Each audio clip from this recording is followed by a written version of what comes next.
call the meeting to order. Welcome to everybody who is attending either via the virtual video or those who are on call-in. At this point in time, I'd like to go ahead and mention that with us as part of the quorum are Brian Betcher, Scott Riggins, and Steve Miller.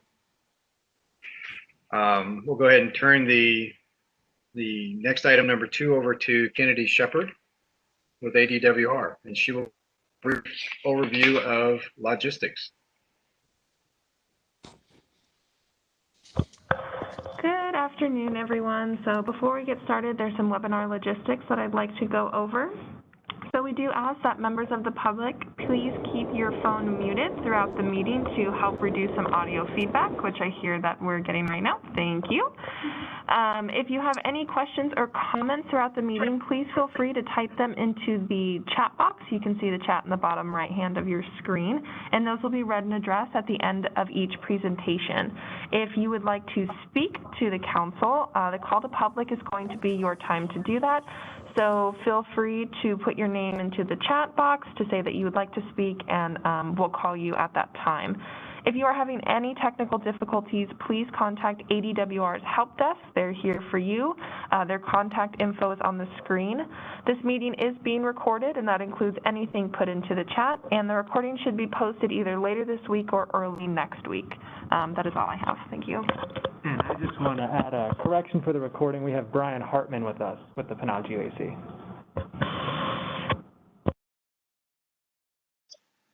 Thank you for that, Kyle. This then brings us to item number 3, which is acknowledgements. And what I would like to do is enter into the record several resolutions that were prepared for the members of the GUAC that are no longer serving. And we'll start with a memoriam to David Snyder. And I will go ahead and read each one of these. Resolution of the Pinal Active Management Area Groundwater Users Advisory Council in remembrance of the contributions of David Snyder. Whereas the Pinal Active Management Area Groundwater Users Advisory Council, GUAC, is of critical importance to all users of groundwater in the Pinal Active Management Area, and whereas the Pinal Active Management Area Groundwater Users Advisory Council continues to play a pivotal role in assisting the state of Arizona in managing Pinal Active Management Area groundwater use, and whereas the success of the Pinal Active Management Area Groundwater Users Advisory Council is due in part to the dedication and diligence of all the authorities, past and present members and staff, and whereas David Snyder served the Pinal Active Management Area Groundwater Users Advisory Council from 1989 until January of 2020 as a member and chairman, and always performed his duties with a deep respect for the integrity and the abilities of the GUAC members, ADWR staff, and other interested parties with whom he was associated in the affairs of GUAC.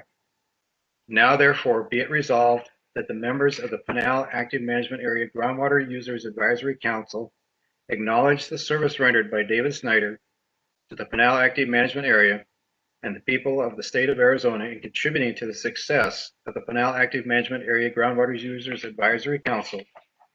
Be it further resolved that the director of the active management areas is hereby directed to send a copy of this resolution to David's partner, Marilyn Ridgway.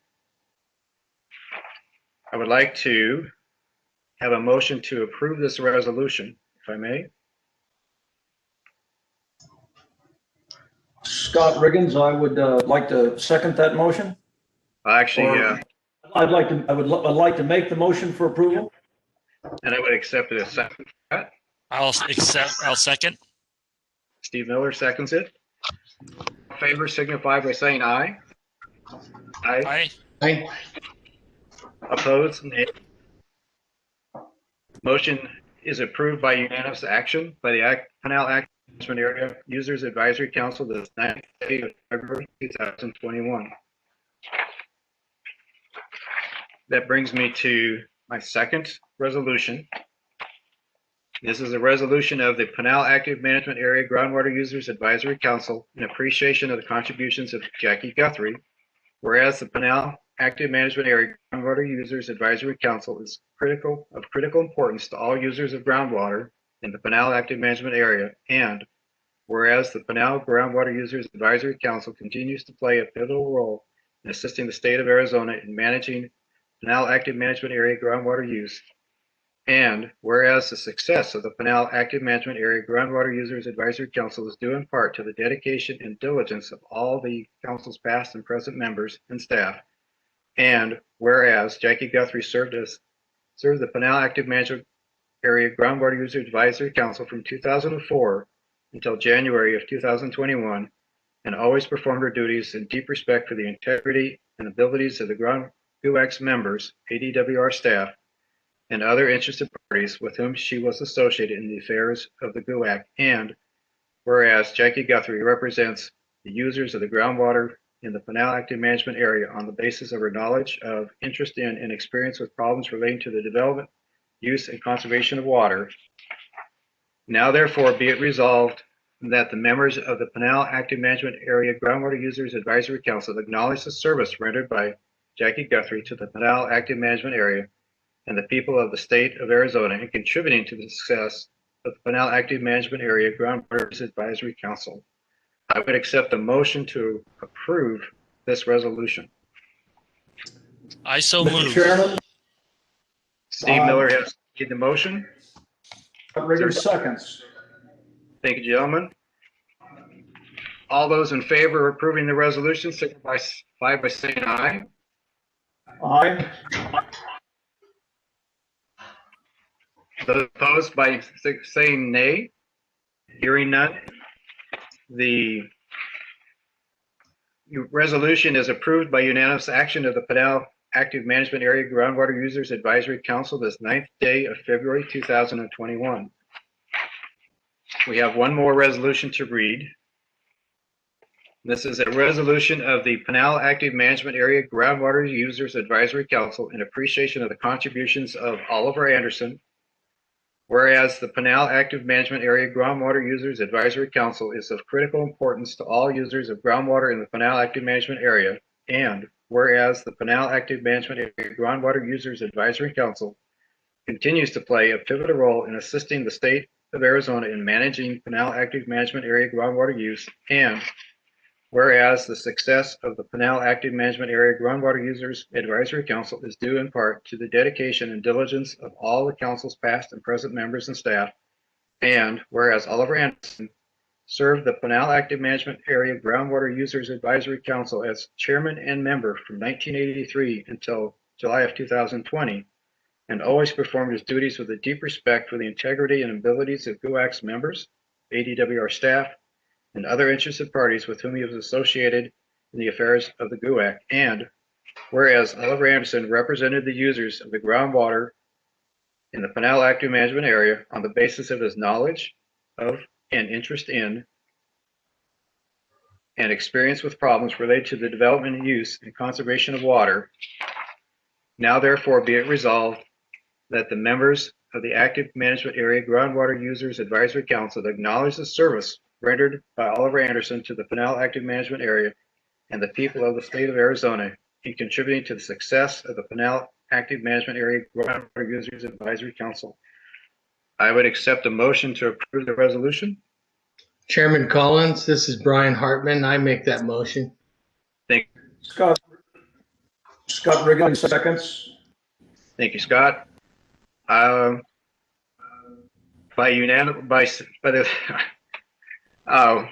Please signify your approval by saying aye. Aye. Aye. Opposed by saying nay. Hearing none, motion carries unanimously. Approved by unanimous action, this Active Management Area Groundwater Users Advisory Council this 9th day of February 2021. Thank you, gentlemen. Jackie, I appreciate your service. I don't think that Oliver was with us, but I've known him for many years on the advisory council, and he always was a very wise leader in his use of water. Any other members wish to make any comments? Hearing none. Mr. Chair? Yes. Supervisor Miller here. Well, I just want to say I appreciate anybody that takes the time to serve on these boards and commissions.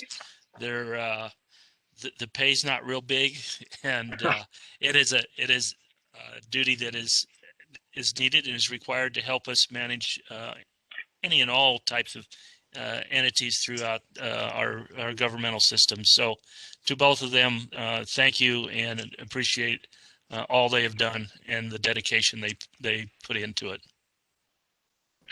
Thank you, Steve. I would like to Thank you all for the recognition. I appreciate that. Most well deserved. Thank you, Jackie. Even though I was the short timer of the three. No, appreciate your time. I would like to go ahead and move on to item number 4, is elect GUAC chair and, if required, vice chair. Vice Chair, Chair Collins, Riggins. Yes, Mr. Riggins. Vice Chair, I would like to make a motion to elect you, William Collins, as the chairman of the Pinal GUAC, Groundwater Users Advisory Council. Thank you, Scott. Is there a second to that motion? Or are there any other candidates to be put into the consideration? I'll second that motion. Thank you, Mr. Miller. All those in favor signify by saying aye. Aye. Aye. Aye. Opposed, nay. Hearing none, motion carries. That then makes the requirement for a new vice chair, and I accept the nomination for vice chair at this time. Mr. Chairman, this is Brian. Yes, sir. I nominate Steve Miller. We have a nomination for Mr. Miller. Is there a second to that motion? It's not.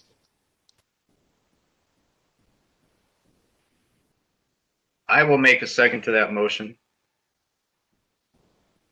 We have a motion and a second. I'll call for the vote. All those in favor signify by saying aye. Aye. Aye. Aye. All those opposed signify by saying nay. I believe the motion carries unanimously. Thank you. Mr. Miller, you are now vice chair. Brings to item number 5, a Colorado River update by, I hope I don't mess up the last name too bad, Robbie Kaiwali. Yeah, that's enough for me. Thank you.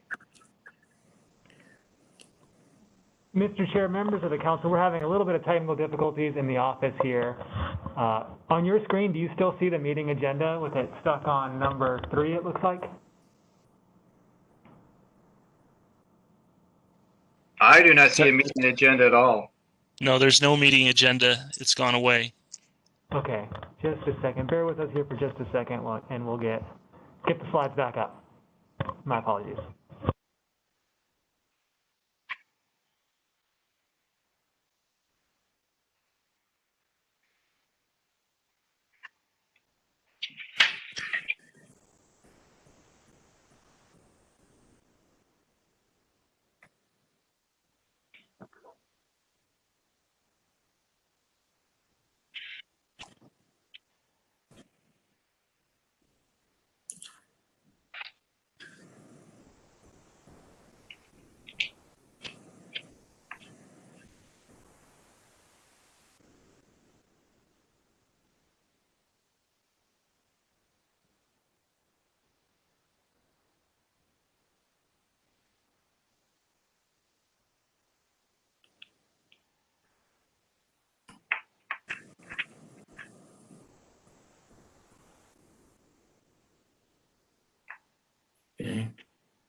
So Kennedy is running over to her desk and she's going to present from her cube in our office here.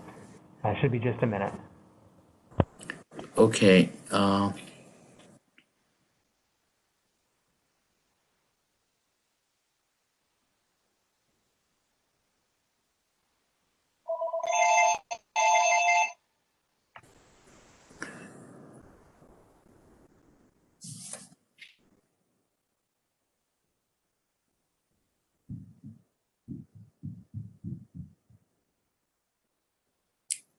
Kyle, are you the co-host?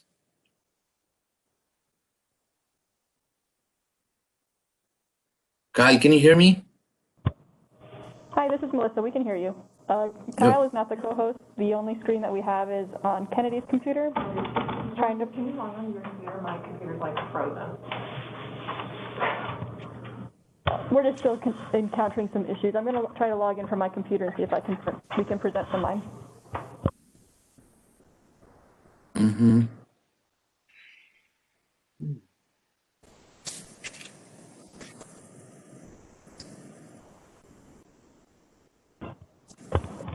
So it appears the computer in our conference room has frozen.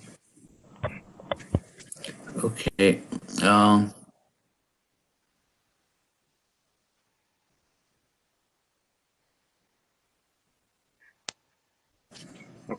Kyle, if it's all right with you, while you're working to try to get your system back up, I'd like to go ahead and have Robbie go ahead and do his presentation. Sure, Robbie, are you able to share your screen? The share screen button for me is grayed out. Unfortunately. All right, as soon as Melissa logs in, we'll give you those privileges and then you can start on that. Okay. Is there any item in the agenda where a presentation is not required, or in the interest of time, maybe we can move to another agenda item and then come back to this later? I mean, if that's a possibility, just throwing it out there. I'm afraid from here on out, it's all presentations, Okay.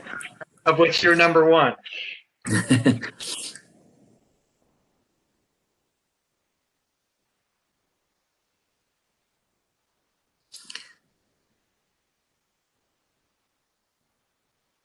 Let's give it a minute or two. Otherwise, I can give an oral update without the slides too. I mean, that's the best we can do.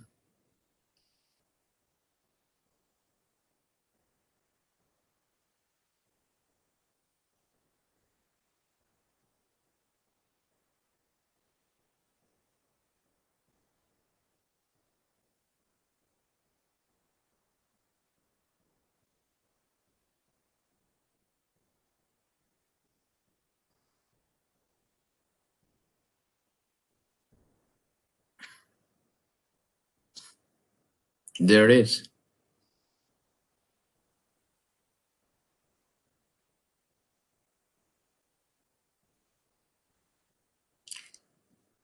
Cancel that.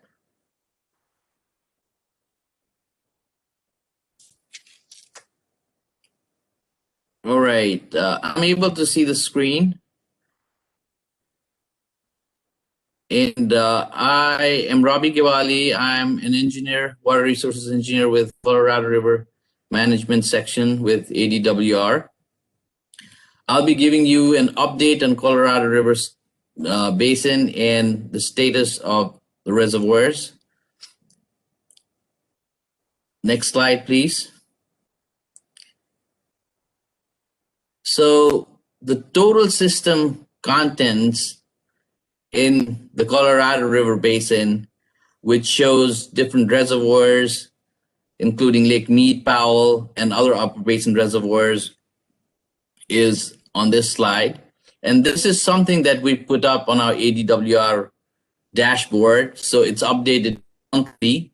And as of yesterday, the total system contents was 45%, which is 27.228 million acre feet.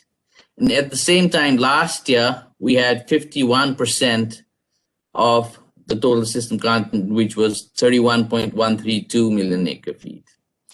We've got Lake Mead at its 40% capacity as of yesterday, which is 1,087.08 feet. And as you can see, this red line that indicates the shortest year, and we're above shortest year. And Lake Powell is at 39% capacity. That is 9.521 million acre feet. And similarly, we've got other upper basin reservoirs, 47% for Fontenelle, 84% Fleming Gorge, 48% Blue Mesa, Morro Point 90%, 63%. Next slide, please.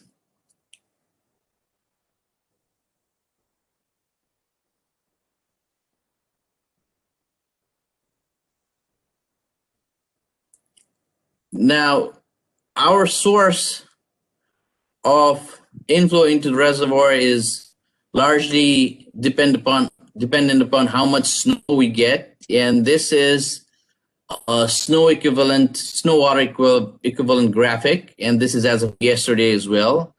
So on the x-axis, you see snow water equivalent. That is a measure of how much water is in a given volume of snow.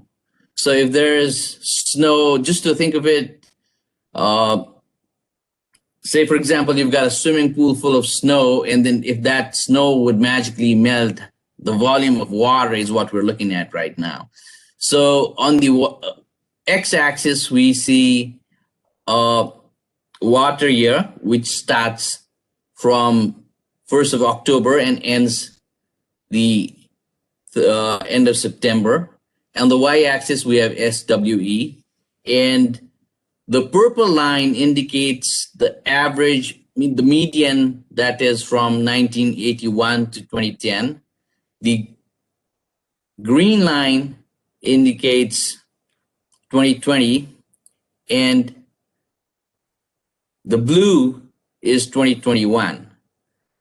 So we're sort of trailing lower than last year, and also the median of 1981 to 2010.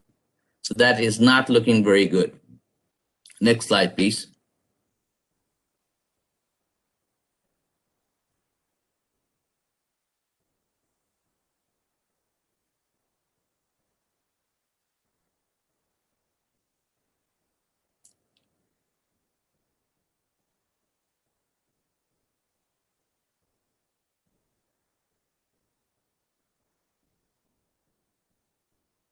Next slide, please.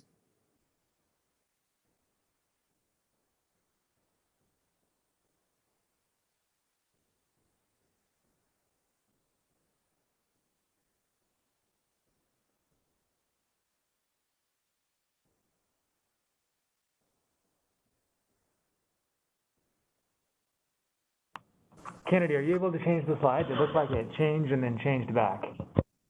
Oh, this is good. Okay. So this figure shows the coordinated operation of Lake Mead and Lake Powell, and also in it is the current condition. So the columns over here show elevation of Lake Powell, operation guideline according to 2007 interim guidelines, and storage. So the operating condition depends upon where we are in terms of range of elevations, and that's defined as equalization tier, upper elevation tier, mid elevation tier, and lower elevation tier Lake Powell. And in case of Lake Mead, we've got normal or ICS condition, flood control surplus condition, shortage conditions.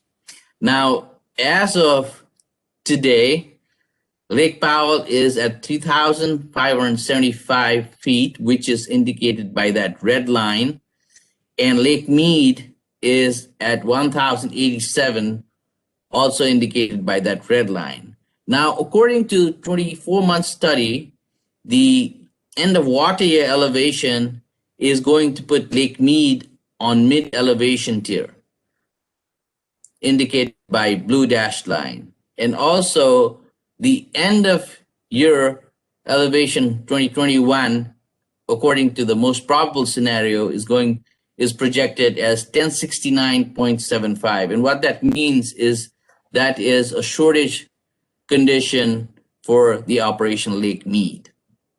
So that's the reclamation's January 24-month study, most probably for a probable scenario forecast. Next slide, please.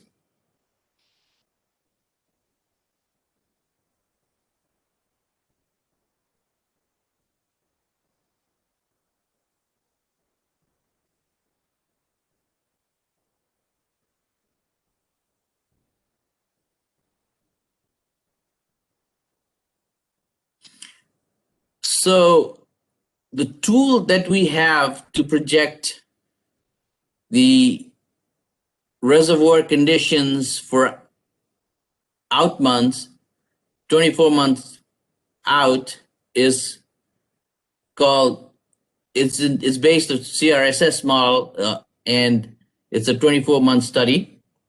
So what you see in this figure, on the y-axis is elevations for Lake Powell and end of month elevation, and on the x-axis is historical and future dates that's going out 24 months. So the black line that you see is historical elevations, and the red is January 2021 minimum probable inflow with Lake Powell release of 8.23 million acre feet in water year 2021 and 7.48 million acre feet release in water year 2022.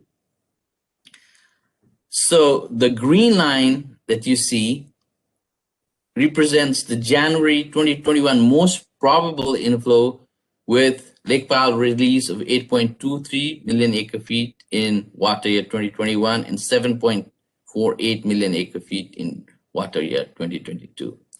And also in the graphic you can see different operating conditions, namely upper elevation balancing tier, mid elevation balancing tier, and lower elevation balancing tier. So the most probable scenario indicates that Powell is going to be 3,558.56 feet at the end of December 2021. And similarly, at the end of December 22, the Powell elevation is 3,578.18 feet. Next slide, please.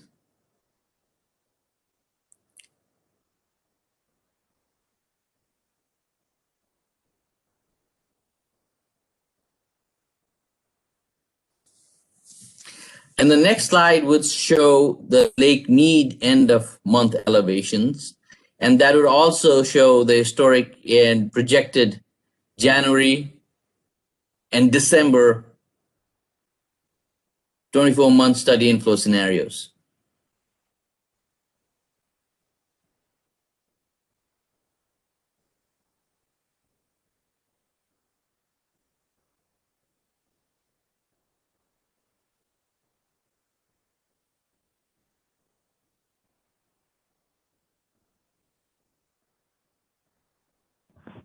So Robbie, we actually have a little bit of a delay when we're hitting change slide, so bear with us. It's changed on mine. It might take a second for it to change on yours. Sure.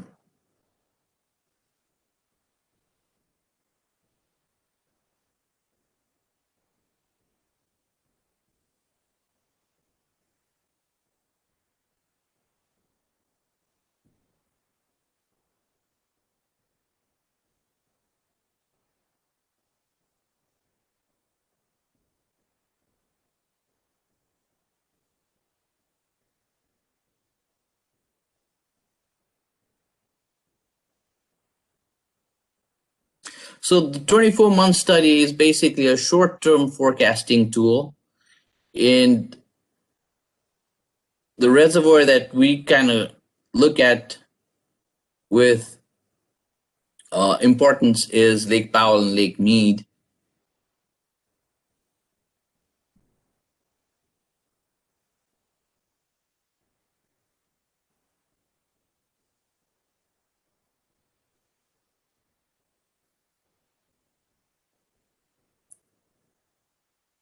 Okay, that skips a couple of slides, but that's the 24-month study being a short-term forecasting tool. The 5-year probability is sort of a medium-term forecasting tool. Can we go back 2 slides?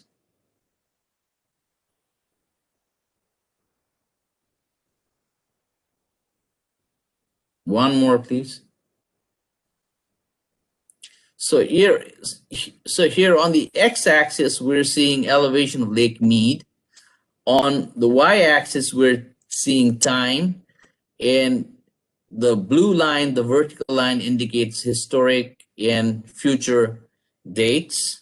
So we've got different sets of conditions for different ranges of elevation. We've got surplus condition, we've got normal condition, and shortage conditions. So here, the black line indicates the historic elevations. The blue and the red line indicates January 21 most maximum probable and minimum probable inflow with Lake Powell releases. Rory, what was that? Nothing. It doesn't sound like nothing. Okay, somebody needs to be muted over there, but the green shows January 2021 most probable inflow. And what this is showing is if you look at the yellow vertical line, we're seeing Lake Mead elevation to hit shortage at the end of year 2021. And we're projected to be at 1069.75 feet. For 2022 end of year, we're projected to be in shortage again at 1057.10 feet. And that is shortage condition. Next slide, please.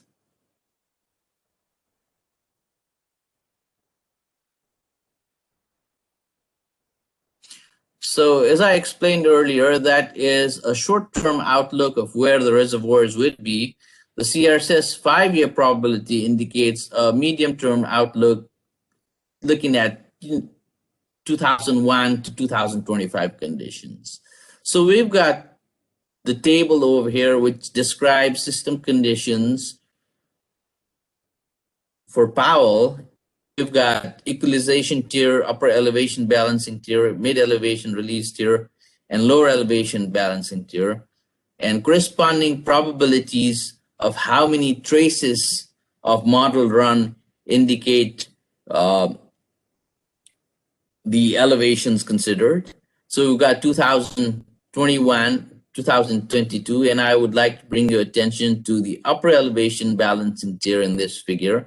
In 2022, we're seeing 17% of traces being below 3575 feet. And if we run the stress test scenario, we're going to see similar percentages, 17% for 2022, 37% for 2023, and 41 for 2025. Next slide, please. So the outlook, again, based on CRSS 5-year probability table for Lake Mead as percent of traces with surplus condition, normal ICS condition, shortest condition is shown in this figure. Again, this corresponds to full hydrology and stress test hydrology. So the normal condition shows 40% traces in 2022 and 18% in 2023 and 23% 2024 and 22% in 2025 for full hydrology conditions. Now, if we look at shortage of Lake Mead, 60% of traces, so shortage condition in 2022, and 73% of traces saw shortage in 2025 for full hydrology. And if we just consider stress test hydrology, the values are much lower. So this is an update for the short-term and longer-term outlook. Over to next slide. And I would like to open for any questions at this time.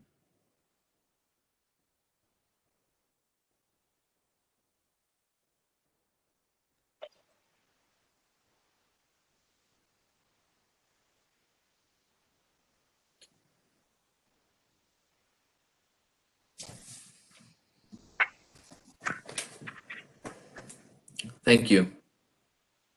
Thank you, Robbie. This will move us on to item number 6, ADR Current Activities Update by Kyle Miller, ADWR AMA Director.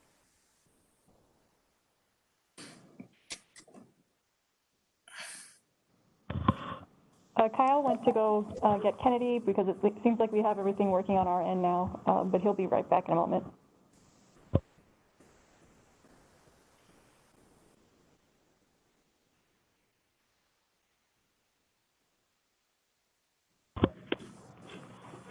Thank you, Mr. Chair, members of the council. Sorry about the delay. I was running over to Kennedy and we're getting our main computer up here. So before I begin, I just want to take a moment to offer my condolences on behalf of the department to Mr. Snyder's family and friends, and also to acknowledge his years of service to the GUAC. David was a passionate voice for his community, and I'm honored to have been able to work with him, even if it was only for a short period. I also want to acknowledge the many years of service that Jackie Guthrie and Oliver Anderson gave to the GUAC. Both Ms. Guthrie and Mr. Anderson are examples of selfless service to community, and both were really critical in working to address some of the Pinal AMA's most difficult challenges. I'd also like to welcome Mr. Hartman to the Pinal GUAC. I'm excited to work with you and learn and hear your perspective moving forward as you settle in. Thank you. So Likewise. I just want to start my update by sharing with you our 2019 statewide water use estimates. And before we do that, I want to provide an overview of what data we're using to calculate these estimates. So our statewide use estimates are a combination of reported data and data from other sources. And when we're talking about reported data, we're largely referring to data from our AMA annual reports. Users with wells greater than 35 gallons per minute inside the AMAs and INAs must meter their pumping, and those who are subject to reporting requirements must file annual reports with us. So these reports include a broad range of information, which varies by the type of right or by the type of water user, but generally we're asking for things like the volumes of water pumped or received, and then what happens to that water once it's been pumped or received. There are certain reporting requirements laid out in statute, but the department has the authority to require additional information in those reports as necessary to accomplishing the goals of each of the 5 AMAs. So those annual reports, as you likely are aware, are due on March 31st of each year, but that doesn't mean the data is immediately available thereafter. And Kennedy, if you could change the slide, I would appreciate it.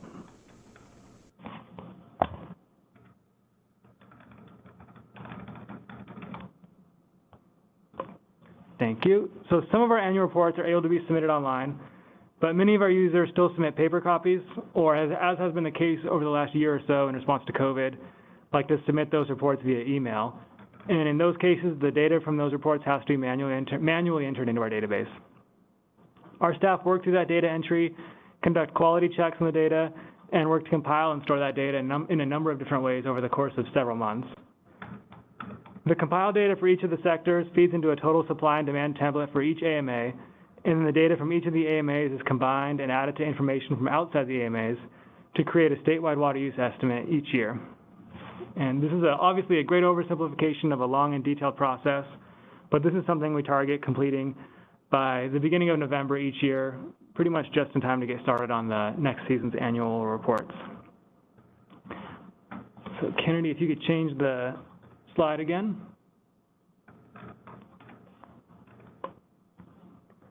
Great, thank you.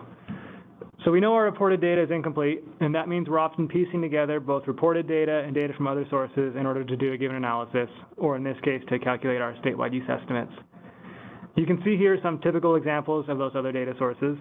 We create estimates of tribal demands and demands from exempt wells in order to better understand water usage inside the AMAs. We get information from the Bureau of Reclamation to better understand total Colorado River uses and information from the USGS regarding water use estimates for basins outside the AMAs. We also compile U.S. Census and Bureau of Economic Analysis data, and that goes into what we call the director's chart, one of our most popular charts showing water use in the state over time as opposed to economic growth and population growth. So go ahead and change the slide, Kennedy. So with that all being said, let's take a look at the numbers. This chart here is showing demand by sector for 2019 compared to 2018 for the state. And these numbers don't really change that much year to year. You can see here they held steady from 2018 to 2019. I just want to note here that the total demand for 2019 is just below 6.9 million acre feet for the statewide estimate. And that's compared to slightly over 7 million acre feet for the 2018 reporting year. Okay, next slide. Moving on, and similar to the previous chart, this is showing 2018 and 2019, this time for supply by water type. And again, these numbers are typically pretty stable, with in-state surface water occasionally having some more variability if we have a nice wet winter. One thing I'm happy to highlight in these two is the increase in effluent use year over year. And it may only come up as 1% on these charts, but the actual number is an increase of about 20,000 acre feet in the use of effluent year over year. So that's a big step, and that builds on another large increase we saw during the 2018 calendar year. So we're making some improvements in utilizing that effluent. Okay, next slide.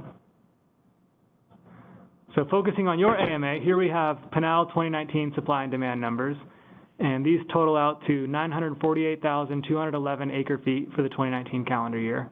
And that's down from a little over 1 million acre feet for the 2018 calendar year. The Pinal AMA is dominated by agricultural use, as you know, and that makes up almost 95% of the demand. In 2019, I want to let you all know that the Pinal AMA has the honor of being the only AMA that saw a decrease in demand from all three sectors. We saw a couple other AMAs had decreases in demand in 2 sectors, but none in all 3, other than Pinal. Looking at the supply, in 2019, Pinal filled half of its demands with groundwater, about 40% in CAP, 10% from surface water, and the remaining, it says 0% of effluent, but it's just a small number there. So we know we have an importance and a requirement to make this data available for the public to interact with so they can learn about water use in the state and in the AMAs in particular. And one way we do that is through our data sharing page, which I provided a link to here in the upper right-hand side of the slide. All of this data and previous years and more detailed information on the sectors themselves is all available at that link and available to download at any time, so you can learn more about this data if you're interested. I have a couple more topics I'd like to touch on, but I'll pause here if there are any questions.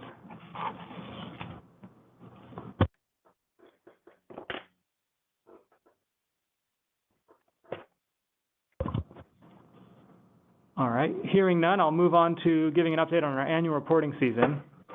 We are in the middle of our annual reporting season for calendar year 2020 water use, and this is the busiest time of the year for us.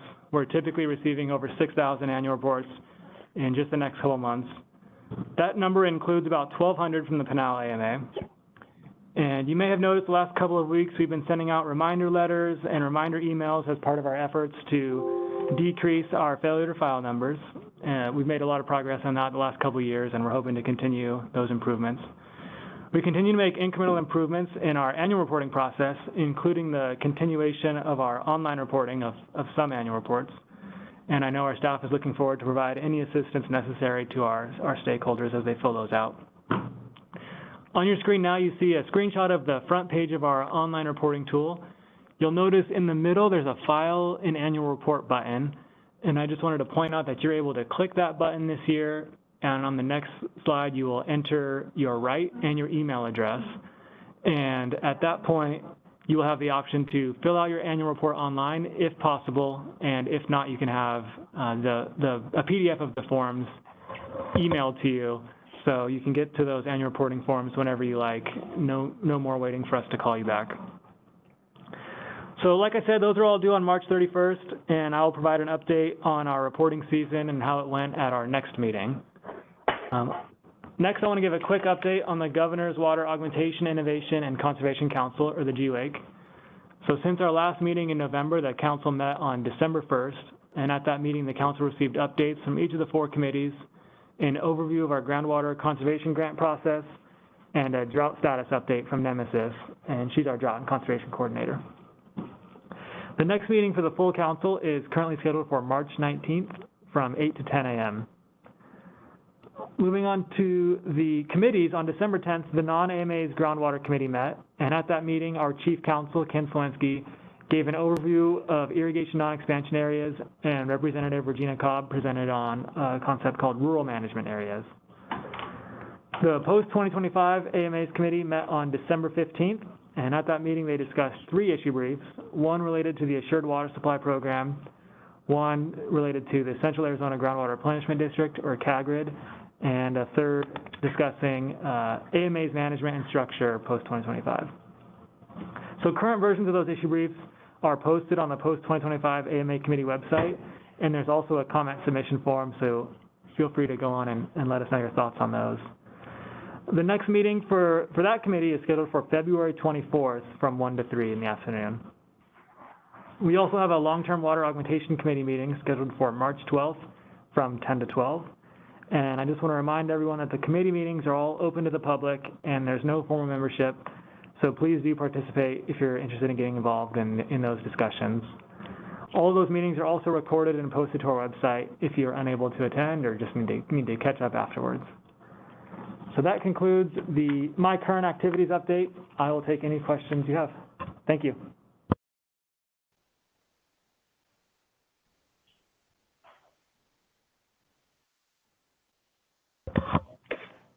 And I will also note that our computer looks like it's up and running again, so we should be good to go from here on out. Thank you, Kyle. And we also have a question in the chat box. So we have a question in the chat. What was the meeting that you mentioned on March 19th from 8 a.m. to 10 a.m.? So that's the next full council meeting of the Governor's Water Augmentation, Innovation, and Conservation Council. And details for that meeting are available on our website.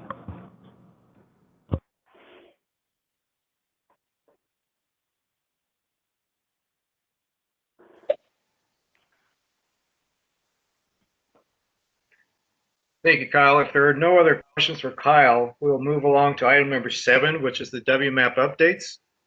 First one up would be Eddie Rodriguez with the Natural Resource Conservation District, IMS. Eddie, are you available? Hello? Yes, Eddie. Yes. I'm having internet problems, so I couldn't get on through the video part, so I just went ahead and called in, if that's okay. No, that's fine. Okay. First of all, I'd like to apologize. I got a head cold right now, so might sound a little weird, but I'll get through it. Thank you. This past year, IMS did 14 standard evaluations, which is a single event evaluation with a follow-up. We did 4 turf evaluations at local parks and turf farms. We did 6 seasonal evaluations, which is a standard evaluation plus all of the educational stuff that goes with it throughout the season, and we come out and visit the farmer throughout the crop season, and then we add up all their water use and then give them back a full report on what we found and what we could fix for them throughout the season. IMS's job is to provide the farmer with educational resources and techniques to save water. Our goal is to help the farmer fine-tune their irrigation scheduling, whether it's by shifting irrigation with a day or 2, depending on plant needs. When you add up all those days through the season, it eliminates irrigation, therefore reducing costs in inches of water use. That's our goal when I go to work with a farmer at the beginning of the year. Is just, hey, you know what? You're going to do whatever you're going to do to farm. I'm going to go through and help you fine tune. And at the end, we'll save water and money. IMS also helps with the best management practices program. At the time, we had 172 total farm units, which is about 90,000 acres. What we do with them is we assist the cooperators with keeping track of all of the stuff they signed up for on the BMPs. We meet with them throughout the year and help them with their scheduled BMPs for the annual report. We also do changes, any changes that they have throughout the year on like leases and stuff like that. We go through and help them fill out their paperwork for that.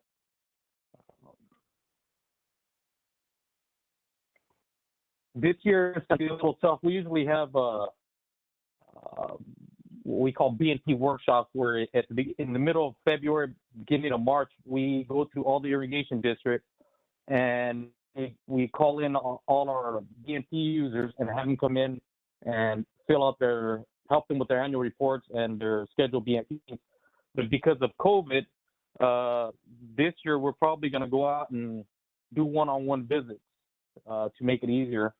I'm just going to load up all my files in my truck and grab my assistant and said, hey, let's go and start visiting farms and fill out their paperwork as we're there, so that they can get their annual reports done in a timely manner. This was a tough for IMS because our office, we work out of the NRCS office. Because of COVID, we've been in and out of the office with the federal rules and regulations that they have on COVID. So we spent a lot of time in our truck, which is good, but doing paperwork and all that, your house office just isn't the same. But for this next year, we should have a better hand on that. We've also worked with the Natural Resource Education Center out at Central Arizona College. It's our sister program.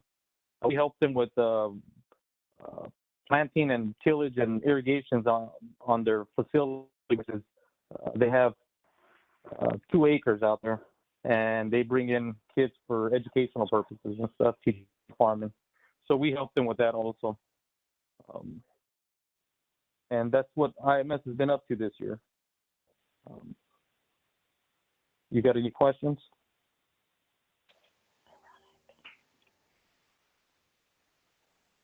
Thank you, Eddie. Does anyone have questions for Eddie?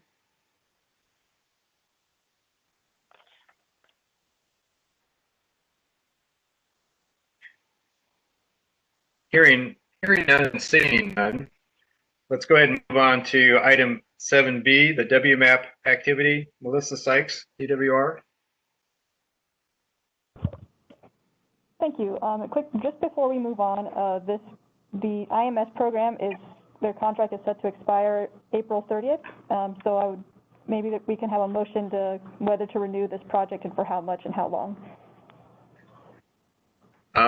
Can we do that without it being an action item on the agenda? Yes. Okay. Then I would make a motion that we look to extend the contract for the Natural Resources Conservation District's IMS program. Scott Briggins will second. All those in favor signify by saying aye. Aye. Aye. Aye. Motion carries. Thank you.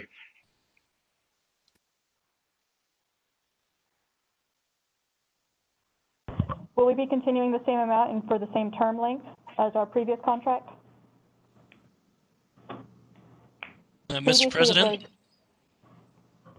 Mr. President, or Chairman, I'm sorry. Yes. What meeting I'm in.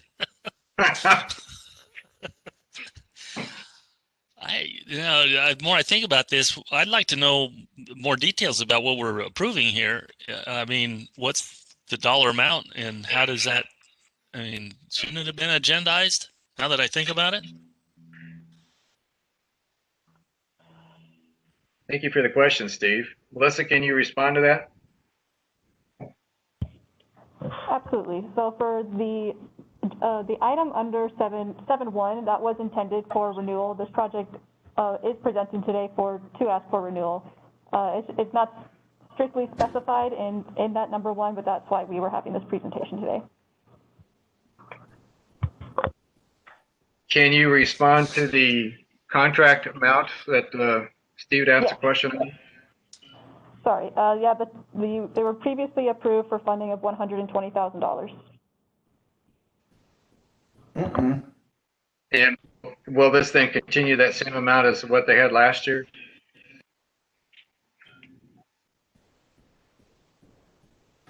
Mr. Chairman? Yes, Mr. Ribbons.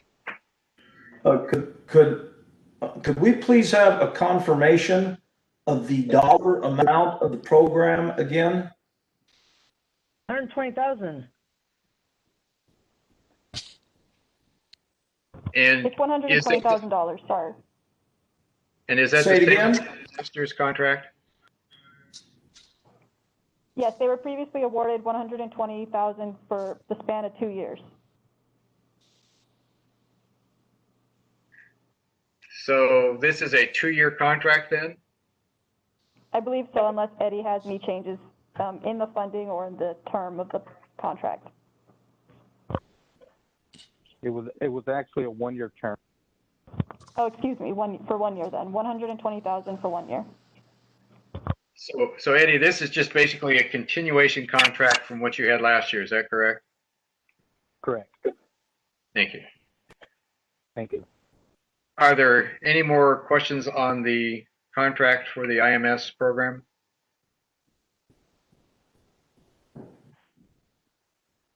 Thank you, Mr. both. Chair, I don't have any other questions, but I certainly think that we should have those documents to review in future agenda items. I somewhat feel a little uncomfortable voting for this.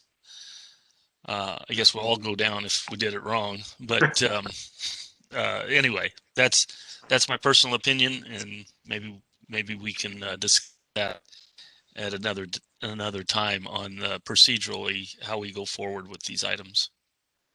Chairman or Supervisor Miller, I would certainly concur with you on that. Quite frankly, I've always felt that any kind of an action item dealing with a contract needs to be identified on the agenda, like you said, with the backup information. And it seems to me on past meetings where we've approved these, there's actually been that backup information.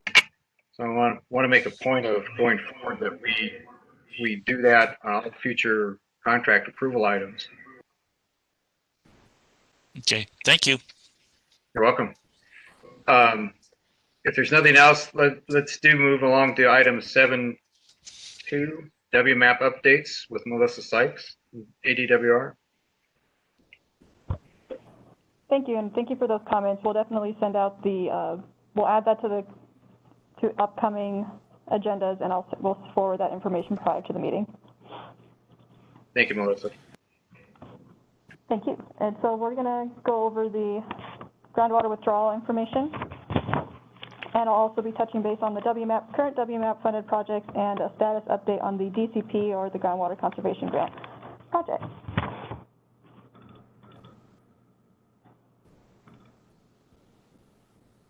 Thank you. So for the touching base on the groundwater withdrawal information, as currently from 2020 to 2021, the fees are remaining the same for a total of $3, with the 65 cents for the WMAP program and $2.35 for the Water Bank and Irrigation Efficiency Fund. And if we go down to the current fund balance, we have $177,152, but we do have a committed fund of $60,000, which is remaining from the IMS program. At this point, it would be $30,000, but that still leaves the remaining balance the same at $117,152. For the current project, WMAP projects we have going on, the IMS project was just renewed, so we'll have a renewal of that project. The Natural Resources Education Center was recently renewed. Actually, today it was renewed, so we have that going until October 31st, 2021 for $30,000. And for the Pinal County Water Augmentation Authority, we currently don't have any funds dedicated to them at this time, but we do have in statute the up to $200,000. And scrolling down, we will get to the groundwater conservation grants. One of the three has been executed at this point, and that's the project-based STEM education through Arizona Project WET. That contract is set to expire October 31st, 2024, and the remaining two are still in their drafting phase. So those contracts have been sent out to the applicants, or the grantees, I should say, and they're reviewing them with their team to ensure that that they have no issues and that they can agree to the contract. That is all I have for the WMAP updates. Are there any questions regarding any of the programs or projects that we have currently funded? Yeah, Melissa, following on the conversation we just had, I would appreciate having had this information forwarded to us prior to the meeting so we can maybe digest it in a little more detail. Okay, yeah, we can definitely do that for the next meeting. I apologize if this is a little overwhelming. The other comment I was going to make is I thought we had approval for the PICWA funding at the $200,000 level through 2021. Correct. The funding for that one was just completed recently, but at this point we don't currently have any money allotted to that program, but we will this year. Okay, thank you. Are there any other questions for Melissa on the WMAP program?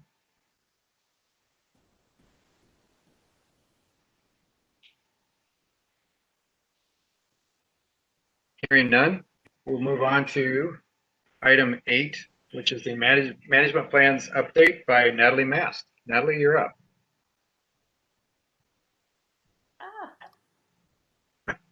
Sorry, one moment. Didn't mean to catch you off guard there, Natalie. Nope, that's okay. I was, it seems to be the theme of the day that we're having technical issues today. Thank you, Chairman Collins and members of the council. I'm going to be presenting on some updates on the management plans today, the 4th and the 5th management plans. Kennedy, if we could go to the next slide, please. One more slide, please. Thank you. So in mid-2019, we, ADWR, in response to a report from the Auditor General, did renew our focus on the management plans. And we set a goal to complete the 4th management plans by the end of 2020. We did achieve that goal, and the conservation programs in the Phoenix, Pinal, and 4th management plans will go into effect on January 1st, 2023. Next slide, please. So for the 5th management plans, at the same time as we renewed that focus on the 4th management plans, we also renewed our focus for the 5th management plans and established a timeline for the conservation programs in the 5th management plans to become effective on January 1st, 2025.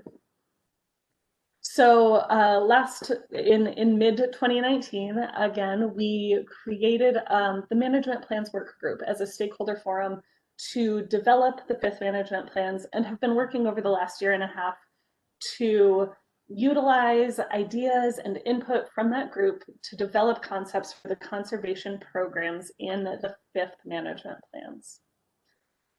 Our intent was to complete that development process by the end of 2020, which clearly we didn't quite reach, but we want to continue those discussions to ensure that we're taking the time we need to have the discussions that are needed to move forward with those plans.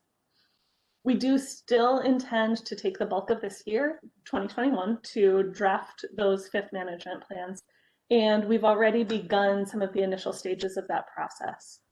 I'll talk a little bit more about that on a later slide, but We will be sequencing that drafting process in a way that allows for some of these discussions with stakeholders in the regulated community to continue in the management plans work group and subgroup meetings over the next several months. This timeline of drafting the plans this year allows for those plans to be adopted over the course of 2022. And as I said earlier, for those conservation programs to go into effect on January 1st, 2025. Next slide, please. Much of the progress that we've made on the development of the conservation programs for the 5th management plans is documented on our 5MP Concepts webpage. We've mentioned this page in GUAC meetings several times now. This page contains an up-to-date summary of each conservation program that we're working through updating in that management plans work group. And it includes data, stakeholder comments, and links to the full meeting recordings where those concepts were discussed. So I just want to kind of reiterate there that we are updating this page with each subsequent meeting that we have. Each time we revise a proposal or a concept, that information is kept up to date on this page. So it's a really great one-stop shop, a really easy way to get a quick overview of where we are on the development of the 5th management plans. Whether you want to be up to date in order to better participate in those work group meetings or to ask questions and discuss the management plans in these GUAC meetings, or to provide comments and suggestions to the department on those concepts and proposals. Next slide, please. We are working on a tight timeline though here. We will be drafting all 5 5th management plans in this calendar year. And to be perfectly clear, this process will be different than previous plans. Previously, there were individual AMA offices, each working on the plans with centralized coordination of these plans. We no longer have those individual offices. So like in previous plans, the structure and the content of the conservation programs will largely be consistent across the AMAs, but we'll be relying on suggestions from the GUACs and local stakeholders for items that may need to be customized in that background information or in the programs for each AMA. Additionally, we will be reconvening the work groups as needed throughout the year as that draft regulatory language is developed to review it with those groups and allow additional time for review, discussion, and feedback as that draft language is developed. Next slide, please. The next work group meetings the dates for those meetings are on the screen. I would highly encourage you all to whether you be members of the council or members of the public who are listening in, I would highly encourage you all to participate in those meetings, to review that concepts page so we can make our time in those meetings and in these GUAC meetings where we're discussing these plans, so we can make the most productive use of our time in these meetings. So we can answer any questions and discuss what the changes might look like in this specific AMA. Also, with any participation and review, we'd be glad to add to any future GUAC agendas specific items that you'd be interested in having more detailed discussion on. Next slide, please. So with that, I would like to just quickly point out that apart from participating in those public meetings that I mentioned, any questions or comments on the management plans can be emailed anytime, either directly to me or to our group inbox at managementplans@azwater.gov. So thank you for your time and attention today. And at this time, I'd gladly take any questions from the council. Chairman Collins. Go ahead, Mr. Riggins. Yes, Natalie, I just had a question concerning one of your lines in your presentation. When we make a comment that the 5th management plan being structured from a centralized location will have structures basically the same for all the AMAs, that certainly raises questions and concerns from the Pinal AMA who has a statutorily different management goal. Certainly in the comments you made, you provide exception for that concept, do you not?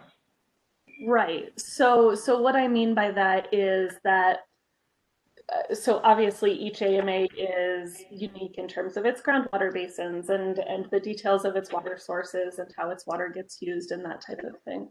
When I say that the structures in each plan will be similar, it kind of means that our outlines, the flow of each plan will largely match across the AMAs, but obviously we'll fill in specific details for each AMA.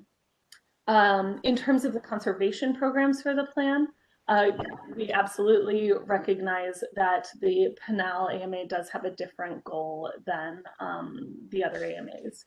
And that would be something that would be worthwhile to discuss in the UAC, how that goal fits into the context of the management plans, how there might be additional considerations in the conservation programs because of that goal. I think how that all fits together is something we would probably want to discuss in a future GUAC meeting. Thank you very much. Thank you, Mr. Riggins. Any other questions for Natalie? Mr. Chairman, Supervisor Miller here. Mr. Miller.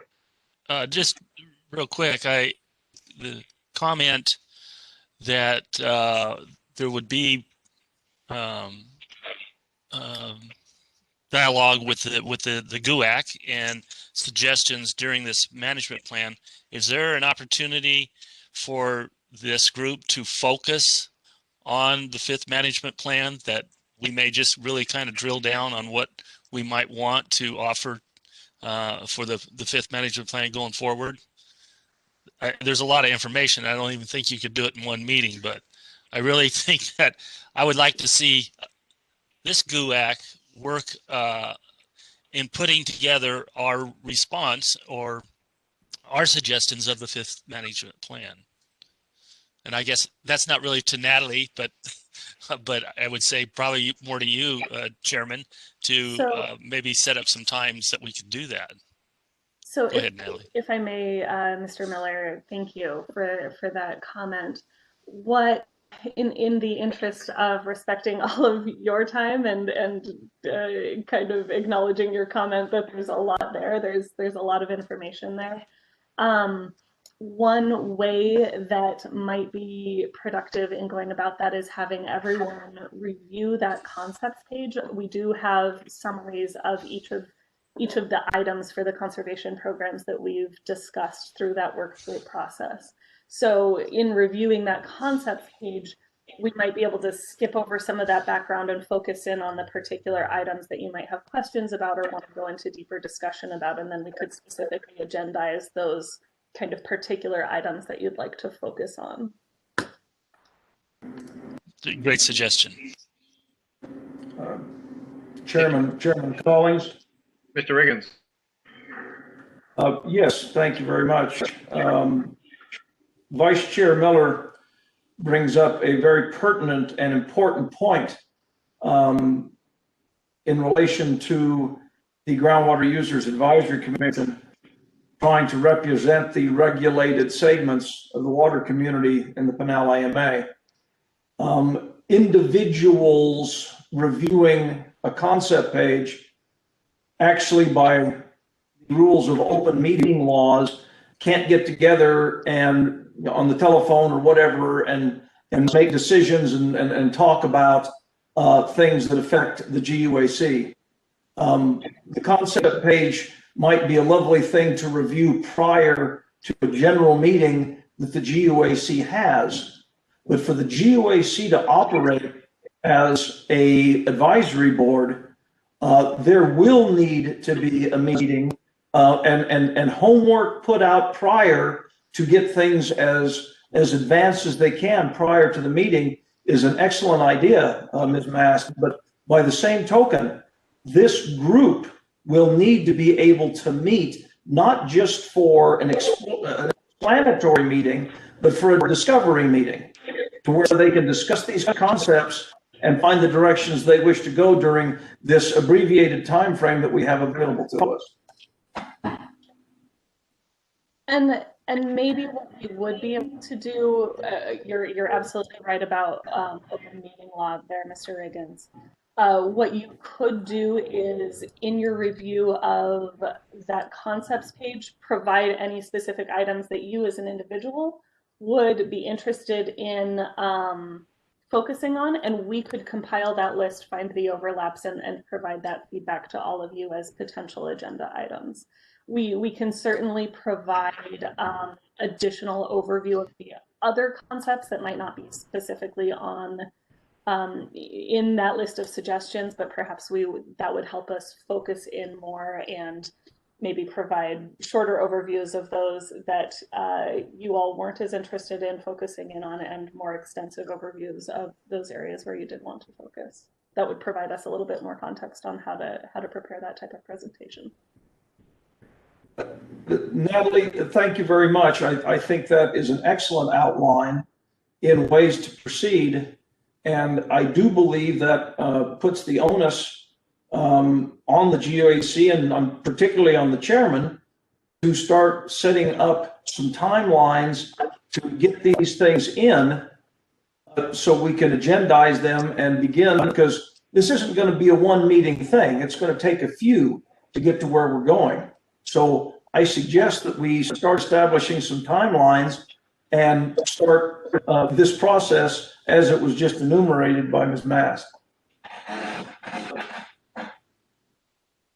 Mr. Reagan, I would agree with you that we're going to need probably a series of meetings over the course of this next year to dig through and compile our concepts and thoughts and suggestions. So I'll have to work with the ADWR on trying to set up a schedule of meetings that allow us to accomplish what we want to try to do. Excellent. I will be happy to help in any which way I can, to help in any of that, to go forward, because we are definitely going to have to put some effort into this to get the information into the members of the GUAC and any people that sit in on our meetings that need to have comments or questions answered at the same time, and get ourselves in a position in this short period of time that we have to work where we can give quality input to the regulatory plan. Thank you, Member Riggins. Appreciate your comments. Are there any other comments or questions for Natalie?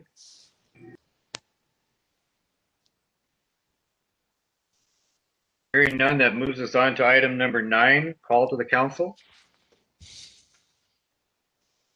Any comments from the concerns or issues from the council? Mr. Chairman? Mr. Miller? Just, I reflect back a little bit about the agenda. I don't know what the interaction is between the chair and staff on the agenda, but I would like to think that we get some communication on the front end before the meetings and before the agenda is set, especially as we go forward with some of the suggestions that Mr. Riggins had. So anyway, I mean, maybe I'm being a little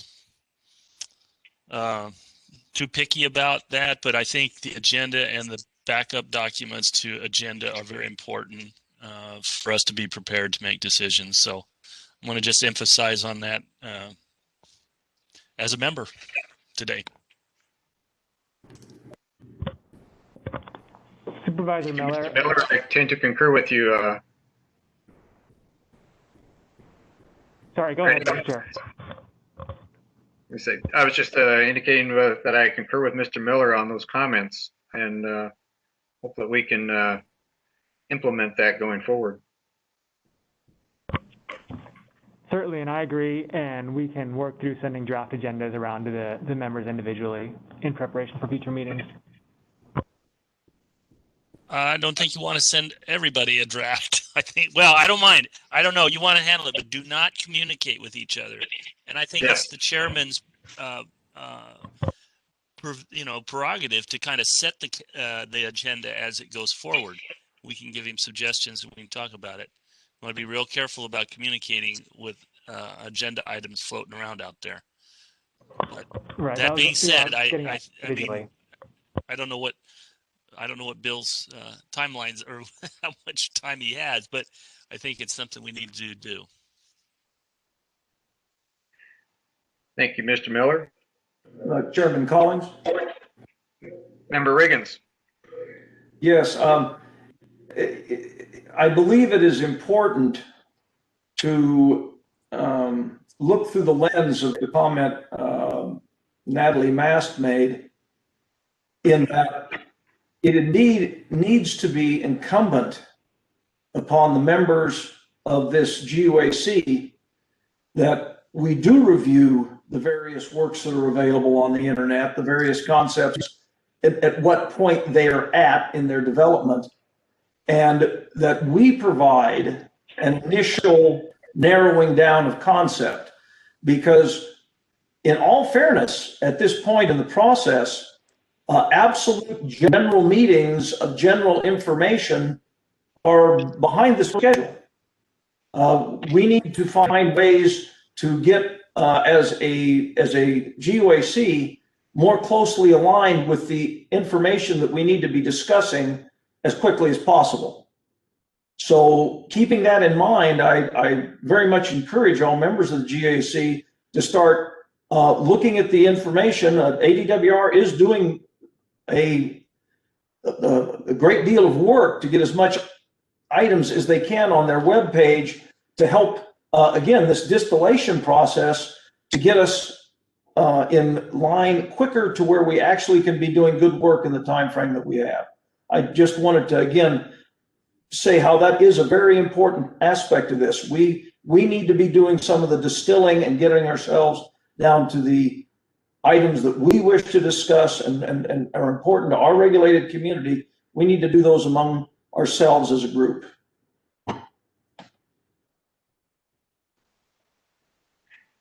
Thank you for your comments, Scott.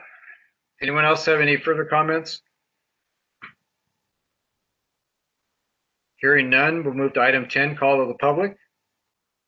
Or is there anyone from the public that wishes to address the GUAC board at this time?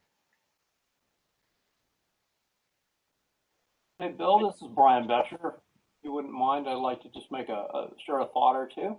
Yes, Brian, please go ahead. I just wanted to thank Jackie and Oliver Anderson for their service on the board, and I have appreciated the fortunate time I had working with GUAC over the years in my role with Maricopa Stanfield, and also to share my condolences of the passing of David Snyder. When we all lose one of our own in the water world, and whether or not you agreed with David over the years off and on, you had to agree he had a passion for water and for Pinal County and the AMA. I just wanted to share my appreciation for his efforts and for what the GUAC has done over the years. Thank you for your comments, Brian. Most appreciated. Any other comments from the public?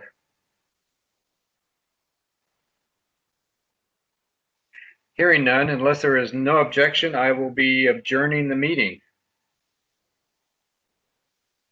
And hearing no objections, the meeting is adjourned at 3:25 p.m. Thank you for your participation.